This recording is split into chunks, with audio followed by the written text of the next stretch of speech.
이번에 송재진 아동문학가가 가족이 함께 읽는 어린 왕자라는 제목으로 명작이죠. 생텍쥐페리의 명작 어린 왕자를 번역을 하셨는데 거기에 해설을 써달라고 하시더라고요.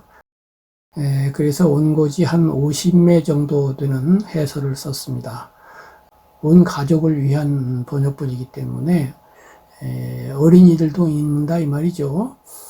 그래서 쉽게 쓰려고 노력은 했는데 어떻게 잘 됐는지 모르겠습니다. 그 원고를 공유합니다. 어린 왕자론, 겉과 속을 중심으로. 김정빈. 지금부터 제가 풀어서 설명하려는 책 어린 왕자는 기본적으로는 어린이를 위한 책이에요. 그렇기는 하지만 이 책은 어른을 위한 동화라고도 불리고 있기 때문에 저는 고민을 하지 않을 수 없었어요. 무슨 말이냐 하면요. 제가 이 책에서 읽어낸 내용을 말하게 될 이 글을 어린이를 대상으로 써야 하는지 어른을 대상으로 써야 하는지를 결정하기 어려웠던 거예요.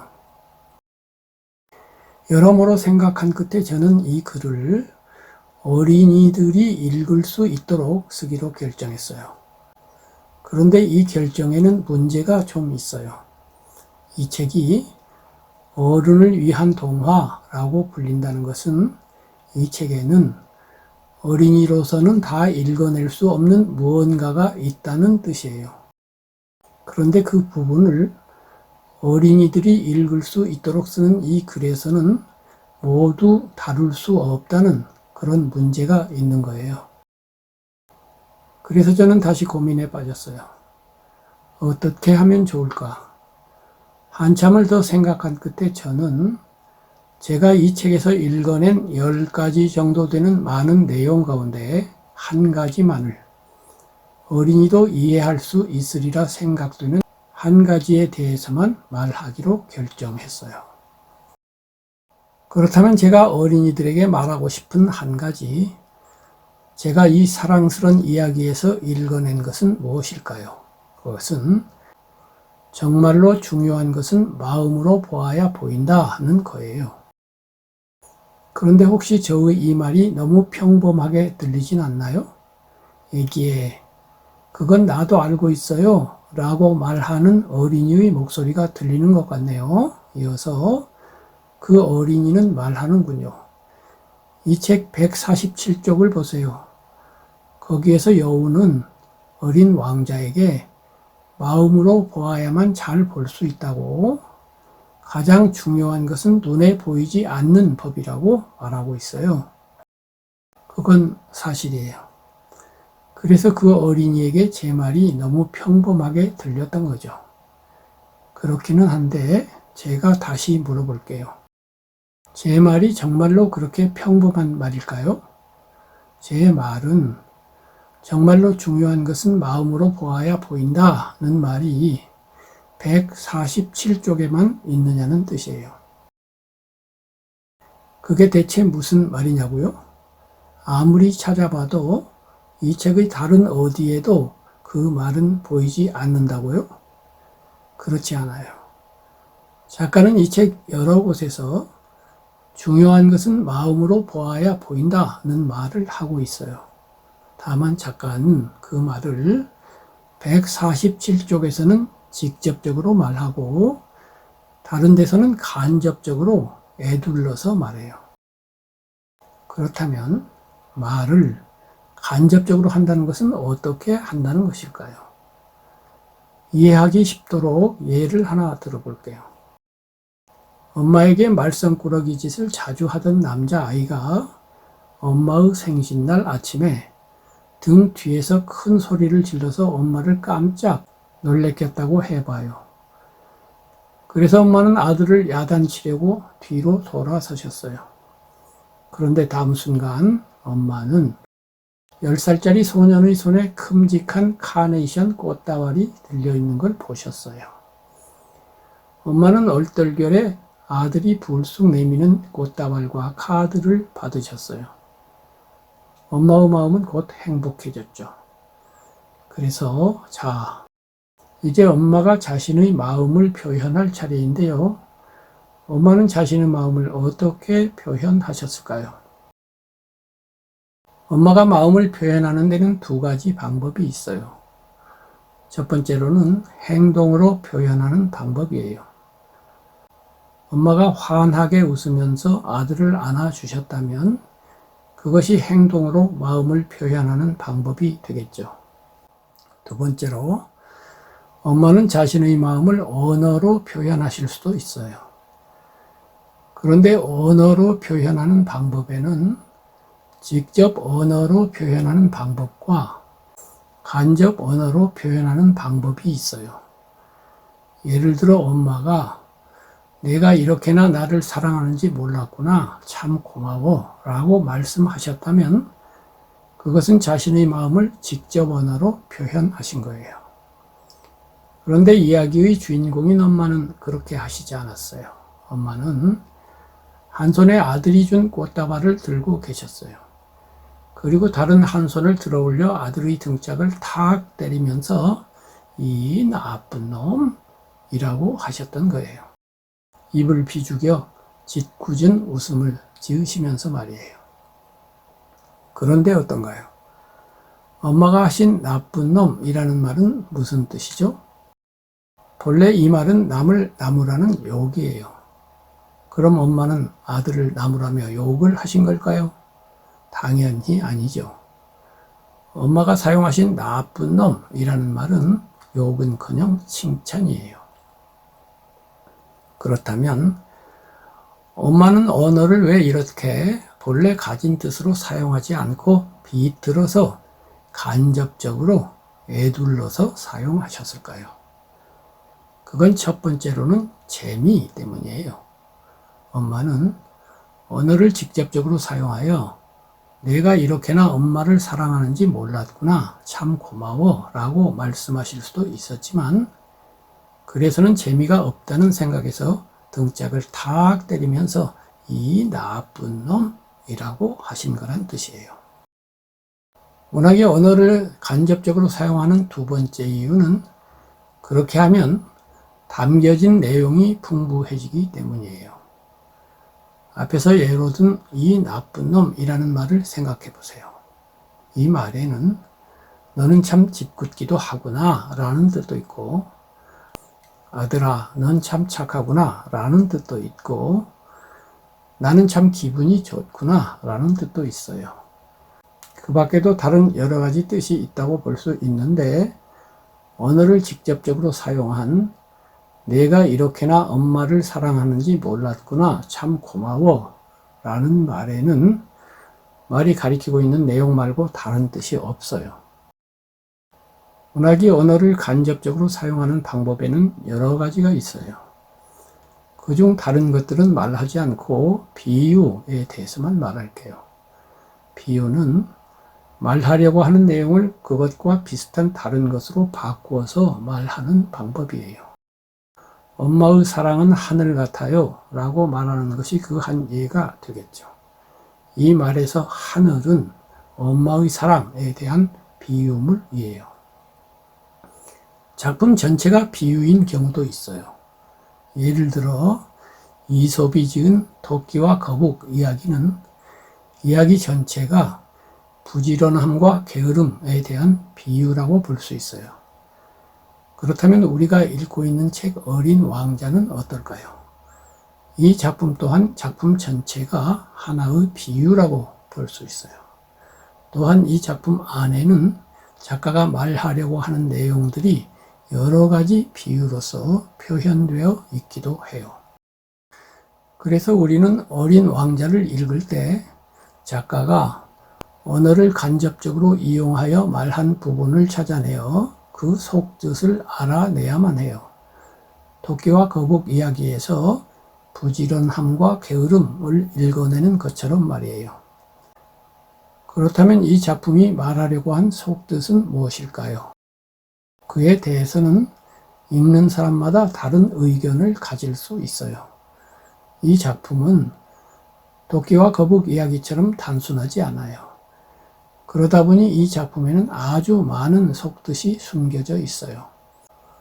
저는 제가 그 많은 속뜻을 다 읽어냈다고는 생각하지 않아요. 제가 읽어내지 못한 속뜻을 독자 여러분이 얼마든지 찾아낼 수 있다는 뜻이에요. 그렇기는 하지만 어쨌든 저는 저대로 그 속뜻을 찾아냈는데 그것을 말해 볼게요. 저는 이 작품을 통해서 작가가 하고 싶었던 말은 정말로 중요한 것은 마음으로 보아야 보인다 였다고 생각해요.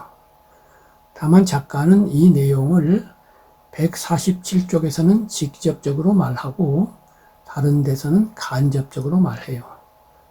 그렇다면 작가는 그 내용을 간접적으로 말할 때 어떤 방법을 사용했을까요? 그것은 겉과 속의 비유예요. 이 책 어린 왕자에서 작가는 여러 곳에서 겉과 속 이야기를 하고 있어요. 그리고 그 모든 이야기들은 정말로 중요한 것은 겉이 아니라 속이라는 것. 따라서 우리는 겉모양의 마음을 팔지 말고 그 속내 깊은 데 있는 진짜를 보아낼 수 있어야만 한다는 작가의 뜻을 담고 있다고 저는 생각해요. 1. 가장 먼저 이 책 맨 앞에는 작가가 이 책을 레옹 베르트라는 친구에게 바친다는 내용의 글이 있어요. 이 책을 쓴 작가 생텍쥐페리는 프랑스 사람이고 이 책을 쓰던 때 그는 미국에 살면서 프랑스를 점령한 독일군과 싸우는 비행대에 속해 있었어요. 그리고 레옹 베르트는 프랑스에 남아서 자신의 나라를 침략해온 독일군과 싸우고 있었죠. 따라서 우리는 프랑스를 점령한 나쁜 세력은 그 세력 안에서 옳은 일을 위해 싸우고 있는 레옹 베르트는 속이라고 읽을 수 있어요. 2. 이 작품 안에서 어린 왕자 이야기를 독자에게 전하고 있는 비행사는 작가 생텍쥐페리가 아니에요. 작품 안에 나오는 비행사는 실제 작가 생텍쥐페리가 아니라 작품 안에만 있는 어떤 사람인 거예요. 이렇게 작품 안에서 내용을 말해주는 사람을 화자, 나레이터라고 해요. 화자는 본 이야기로 들어가자마자 자기가 6살이던 때 그림 제1호를 그렸던 이야기를 해요. 화자가 그린 그 그림을 보고 어른들은 그것을 모자라고 여기죠. 하지만 소년의 그림 제1호는 모자가 아니라 코끼리를 삼킨 보아뱀이었어요. 그래서 소년은 그림 제2호를 그려서 뱀 안에 들어있는 코끼리를 보여주지만 어른들은 소년에게 속이 보인다느니 안 보인다느니 하는 건 집어치우고 지리, 역사, 수학, 문법 같은 것을 배우라고 핀잔을 해요. 이제는 여러분도 저처럼 이 이야기 또한 겉과 속을 말하고 있다는 것을 눈치채셨을 거예요. 모자, 즉 보아뱀은 겉이고 코끼리는 속이라고 말이죠. 그런데 우리는 거기서 한 걸음 더 나아가야만 해요. 어른들이 중요하다고 여기는 지리, 역사, 수학, 문법 같은 것, 이 겉이라는 것까지 읽어내야만 한다는 뜻이에요.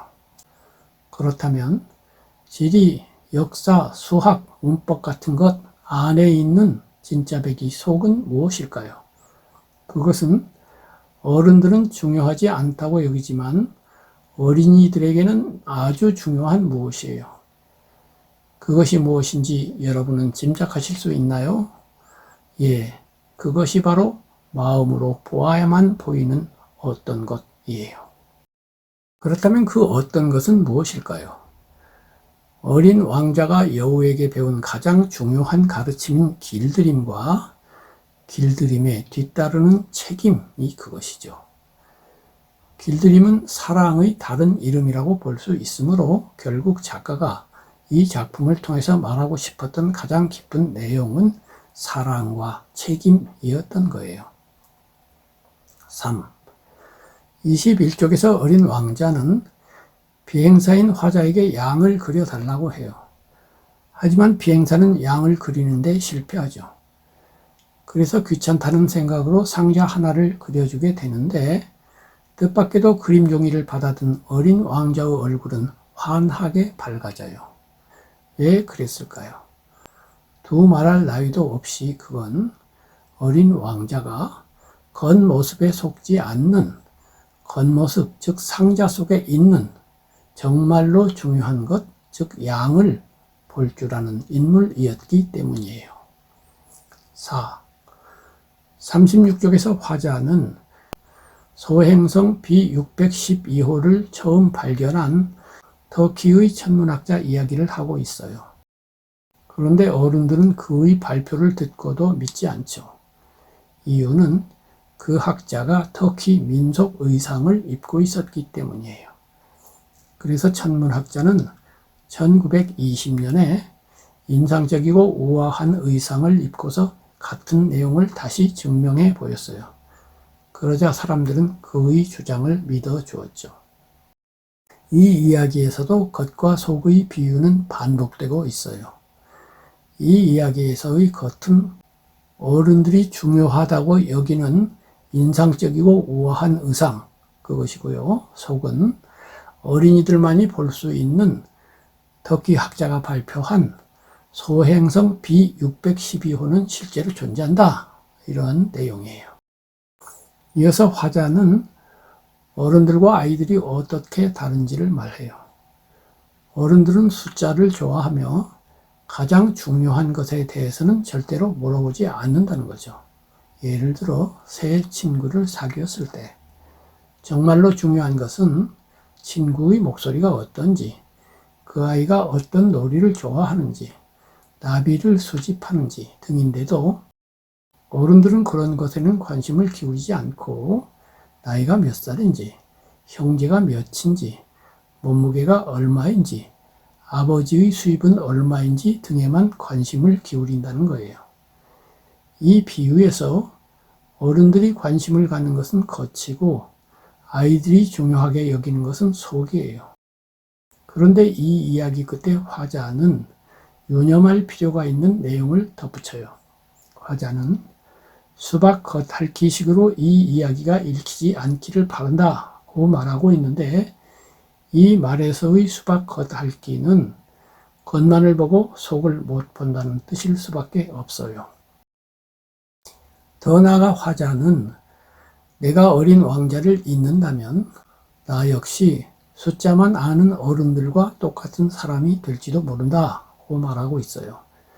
그런 다음에 자신이 어린 왕자와 닮았을지도 모르지만 안타깝게도 상자 속의 양을 꿰뚫어 볼 줄은 모른다고 자신도 연히 어른들을 닮아가는 모양이라고 말하고 있어요. 이 말을 통해서 우리는 이 이야기를 전하고 있는 화자가 겉만 보고 속은 못 보는 어른들과는 다른 사람이라는 것. 그렇긴 해도 속을 환히 꿰뚫어 볼 줄 아는 어린 왕자와 완전히 같은 사람 또한 아니라는 것을 알 수 있어요. 그는 어른과 어린 왕자의 중간에 있는 사람이었던 거예요. 화자는 어른이기는 하지만 어린 아이의 마음이 약간은 남아있는 사람이었단 뜻이에요. 그래서 그는 속을 볼 줄 아는 어린 왕자를 속을 못 보는 어른들 또는 독자인 우리에게 전해줄 수 있었던 거예요. 그런데 이 작품에는 제가 앞에서 말한 것들 말고도 겉과 속에 대한 비유가 참 많아요. 예를 들어 어린 왕자가 지구까지 오면서 만난 임금님, 허영꾼, 술고래, 사업가, 지리학자 등은 모두 겉만을 볼 뿐 속은 못 보는 어른들이에요. 다만 가로등지기만은 그들과 약간 달라요. 그는 속을 볼 수는 없지만 속에 대해 아주 모른다고도 할 수 없는 중간적인 사람이에요. 앞에 예로 든 여러 어른들에 대해서는 매우 유쾌하고 재미있게 이야기를 풀어가던 화자는 다른 어떤 데서는 매우 아름다운 말씨로 겉과 속 이야기를 해요. 그중 하나는 여우가 어린 왕자에게 네가 나를 길들인다면 근사할 거야. 금빛 밀을 보면 내 생각이 날 테니까. 또한 나는 밀밭을 지나가는 바람 소리까지 좋아하게 될 거야. 라고 말하는 부분이에요. 이 장면에서의 밀밭은 겉에 해당되고 어린 왕자의 금빛 머리카락은 속에 해당된다고 할 수 있어요. 그런데 한 걸음 더 나아가 보면 어떨까요? 1. 밀밭. 이 어린 왕자의 금빛 머리카락 다음의 3번은 없겠느냐는 얘기예요. 저는 그것이 여우의 마음이라고 생각해요. 3. 마음이 이 어린 왕자의 금빛 머리카락을 떠올리는 거니까요. 이렇게 되면 이 어린 왕자의 머리카락은 3. 여우의 마음의 겉이 되고 3. 여우의 마음은 이 어린 왕자의 금빛 머리카락의 속이 되죠. 그래서 이 장면은 세 겹으로 짜여진 겉과 속 이야기가 되는데 그렇다면 그 다음 4는 없는 걸까요? 제 말은 3. 여우의 마음을 겉으로 삼는 그 다음 속 어로스의 4는 없느냐는 거예요. 아마도 있는 것 같아요.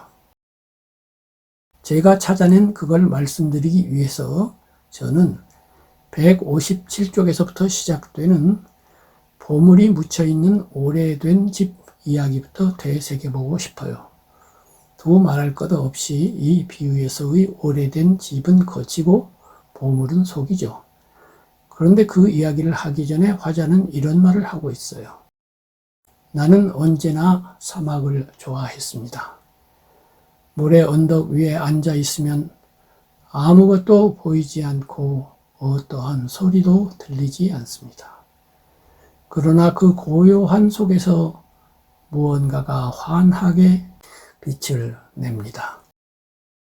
인용문에서의 사막은 겉이고 사막 속에서 고요히 빛나는 무엇은 속이에요.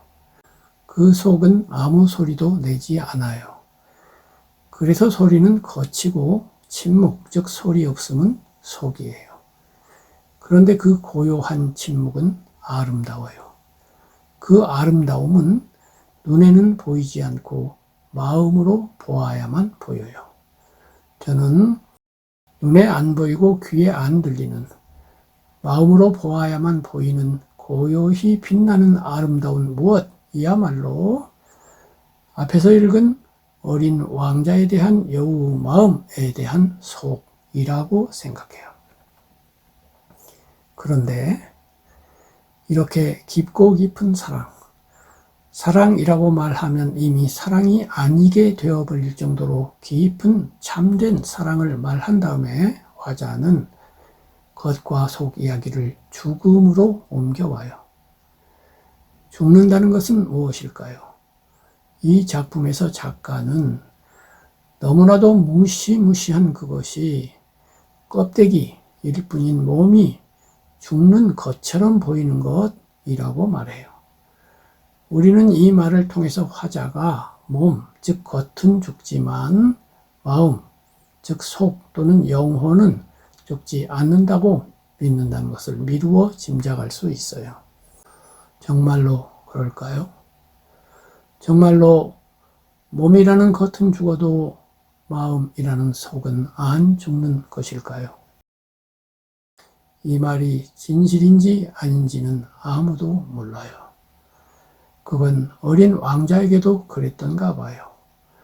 어린 왕자는 몸은 껍데기에 불과하다고 믿고 있었으면서도 막상 죽음을 앞둔 상황에서는 겁을 내요. 그러다가 마침내는 울음을 터뜨리죠. 그렇긴 해도 결국 어린 왕자는 죽음을 향해 용감하게 나아가요. 어떻게 그럴 수 있었을까요? 아직은 어린 소년에 불과한 어린 왕자의 어디에서 그런 용기가 나온 것일까요? 그래요. 그를 그렇게 용감하도록 만든 것은 자신이 길들인 장미에 대한 책임감이었어요. 책임을 다하기 위해서 노란 뱀에게 물려서 죽어가는 어린 소년. 우리는 어린 왕자가 노란 뱀에게 물려 소리도 내지 않고 모래 위에 쓰러지는 장면을 읽으면서 깊은 감동을 받게 돼요. 세상에서 가장 아름다운 것은 남을 위해 자신을 희생하는 일일 거예요. 그 아름다운 일을 나이 어린 소년이 두려움을 무릅쓰고 해내는 모습을 보면서 우리는 마음속으로 울게 되는 거예요. 그리고 그렇게 감동하는 순간 우리 또한 겉을 버리고 속으로 한 겹 속이 아니라 두 겹, 세 겹, 네 겹째 속으로 들어가게 돼요. 우리는 어린 왕자의 희생적인 행위에 감동하고 그 감동은 겉모습으로서의 어린 왕자가 아닌 속내로서의 어린 왕자를 그의 가장 깊은 마음 또는 영혼을 보게 하는 거예요.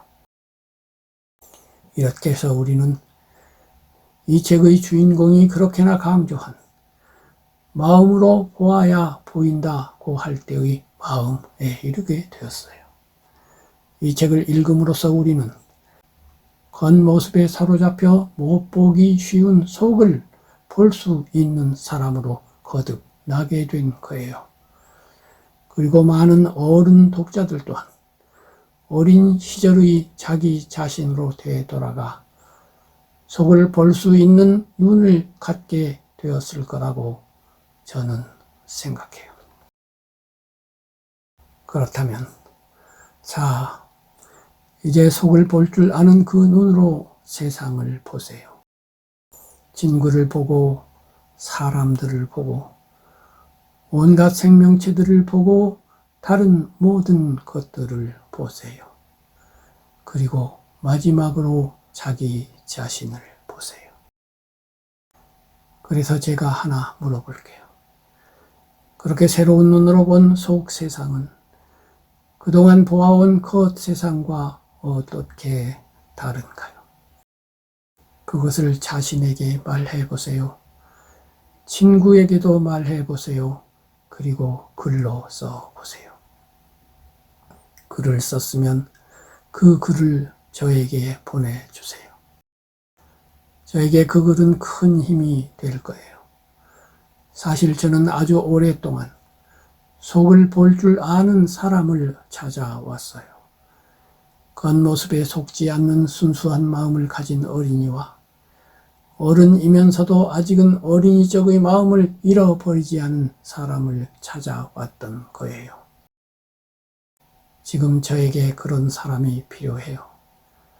사막에 내린 다음 바늘처럼 뾰족한 바위산 봉우리에 올라가 나랑 친구하자, 난 외로워 라고 말하는 어린 왕자와 그 말에 대해 난 외로워, 난 외로워, 난 외로워 라고 대답하는 메아리의 소리가 귀에 쟁쟁 들려오네요. 그때의 어린 왕자처럼 깊은 속내에서 우리는 참 외로운 존재예요. 그래서 우리에게는 친구가 필요해요. 속을 볼 줄 아는 어린 왕자 같은 친구가, 어린 왕자가 하는 말을 귀 기울여 들어줄 줄 알았던 비행사 같은 친구가 말이에요. 저에게 그런 친구가 되어주세요.